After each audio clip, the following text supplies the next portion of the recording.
송일국이 매일 지갑에 넣는 부모 10계명. 여러분, 혹시 아이 키우면서 이런 생각해보신 적 있나요? 도대체 어떻게 키워야 좋은 부모인 거지? 다른 집에는 왜 저렇게 말을 잘 듣지? 나는 왜 맨날 화만 내고 있을까? 오늘 여러분께 소개해드릴 건 바로 삼둥이 아빠로 유명한 배우 송일국이 매일 지갑에 넣고 다니는 그 종이에 대한 이야기입니다. 그 종이에는 뭐가 적혀 있길래 육아 베테랑인 송일국조차 매일 보고 또 봐야 하는 걸까요? 바로 오은영 박사의 부모 10계명입니다. 30년간 수많은 아이들과 부모들을 상담해온 육아 국민 멘토 오은영 박사가 발견한 좋은 부모가 되기 위한 진짜 조건들이죠. 오늘 이 영상 끝까지 보시면 여러분도 송일국처럼 이 10계명을 항상 마음에 새기고 싶어질 거예요. 1. 왜 부모 10계명이 필요한가? 오은영 박사는 말합니다. 욱하는 부모가 못 참는 아이를 만든다. 실제로 임상 연구 결과에 따르면 부모의 감정 조절 능력이 아이의 정서 발달에 직접적인 영향을 미친다고 합니다. 그런데 문제는 뭘까요? 우리는 결혼할 때 결혼 준비를 하고 직장 들어갈 때 취업 준비를 하지만 부모가 되는 준비는 제대로 안 하잖아요. 아이가 태어나는 순간부터 우리는 갑자기 부모라는 거대한 책임을 떠안게 되는 거죠. 그래서 오은영 박사가 30년간의 임상 경험을 바탕으로 만든 게 바로 이 부모 10계명입니다. 송일국은 이렇게 말했어요. 매일 지갑에 지니고 다녀요. 부모가 쉽게 간과할 수 있는 기본적인 원칙들이라며 이를 마음에 새기고 아이를 대해야 한다고 다짐했습니다. 삼둥이를 키우는 베테랑 아빠도 매일 보는 이 10계명. 과연 뭐가 그렇게 특별한 걸까요? 2. 부모 10계명 상세 분석. 첫 번째, 아이 말을 중간에 끊지 마세요. 여러분, 솔직히 말해보세요. 아이가 뭔가 길게 설명하려고 할 때 알았어 하면서 끊어본 적 있죠? 오은영 박사는 말합니다. 아이 말을 끊으면 부모에게 거절당했다는 생각에 자신감을 잃게 됩니다. 실제 사례를 하나 들어볼게요. 6살 지민이가 유치원에서 있었던 일을 엄마에게 이야기하려고 해요. 엄마, 오늘 유치원에서 말이야. 응, 빨리 말해봐. 오늘 민수가 그래? 그런데 지민아 손 먼저 씻고 와. 이런 식으로 계속 끊기면 아이는 어떻게 느낄까요? 내가 하는 말은 중요하지 않구나. 이렇게 생각하게 되는 거죠. 두 번째, 따뜻한 눈길로 바라봐주세요. 오은영 박사의 명언이 있어요. 학습 지도나 밥 차려주기는 다른 사람도 할 수 있지만 진심 어린 사랑의 표현은 부모만이 할 수 있습니다. 여러분, 마지막으로 아이를 그냥 사랑스러운 눈길로 바라본 게 언제인가요? 훈육할 때도 찡그리지 말고 차분한 표정으로 대하라고 하네요. 세 번째, 여러 사람 앞에서 나무라지 마세요. 이거 정말 중요한데요. 어른들도 다른 사람들 앞에서 창피당하면 기분 나쁘잖아요.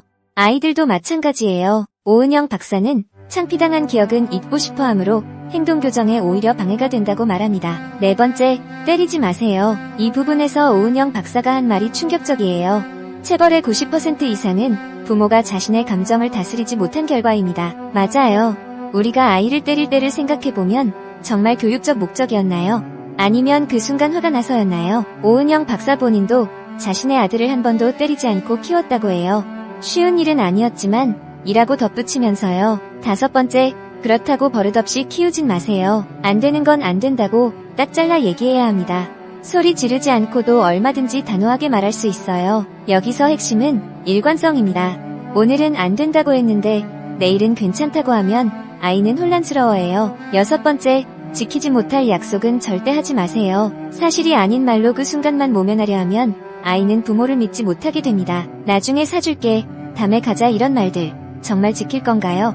아니면 그냥 아이를 달래려는 건가요? 신뢰는 양육의 기본입니다. 일곱 번째, 아이가 할 수 있는 일을 대신 해주지 마세요. 과보호의 위험성에 대한 이야기예요. 시행착오를 통해 스스로 배울 수 있는 기회를 빼앗는 행동이라고 하네요. 여덟 번째, 자녀에게 사과하는 것을 부끄러워하지 마세요. 아이들은 부모를 쉽게 용서해줍니다. 부모도 사람이에요. 실수할 수 있어요. 중요한 건 그 실수를 인정하고 사과하는 거죠. 아홉 번째, 아이가 엄마 아빠 정말 미워라고 화낼 때 너무 속상해하거나 같이 화내지 마세요. 아이의 감정을 인정하고 이해하는 태도가 필요해요.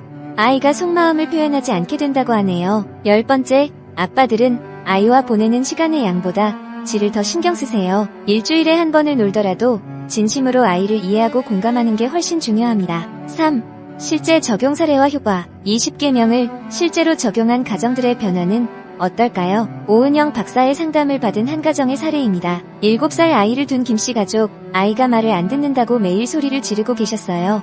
그런데 부모 10계명을 적용한 후 어떻게 변했을까요? 첫 번째로 아이 말을 끝까지 들어주기 시작했어요. 처음엔 답답했지만 점점 아이가 자신의 감정을 더 잘 표현하기 시작했다고 해요. 두 번째로 체벌을 중단했어요. 대신 단호하지만 차분한 목소리로 규칙을 설명했죠. 놀랍게도 아이가 더 잘 따르기 시작했어요. 세 번째로 약속을 정확히 지키기 시작했어요. 30분 더 놀고 집에 가자고 했으면 정확히 30분 후에 집에 갔어요. 아이도 부모를 더 신뢰하게 되었고요. 결과는 가정의 분위기가 완전히 바뀌었다고 해요.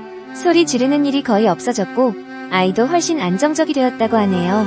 4. 왜 송일국도 매일 보는가? 그런데 왜 삼둥이를 키우는 베테랑 아빠 송일국도의 10계명을 매일 봐야 할까요? 사실 육아는 매일매일이 새로운 도전이에요. 아무리 경험이 많아도 그 순간순간 감정이 올라오면 실수하게 되거든요. 송일국은 이렇게 말했어요.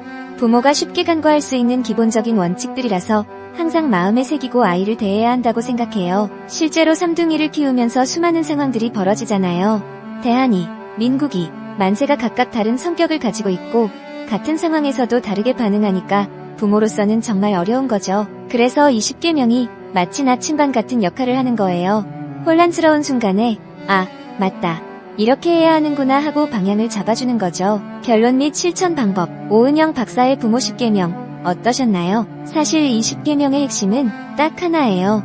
바로 아이를 하나의 독립된 인격체로 존중하라는 거예요. 아이도 자신만의 생각과 감정이 있는 사람이라는 걸 인정하고 그에 맞게 대하라는 거죠. 그럼 이제 실천 방법을 알려드릴게요. 1단계 10계명 숙지하기 송일국처럼 20계명을 적어서 지갑에 넣고 다니세요.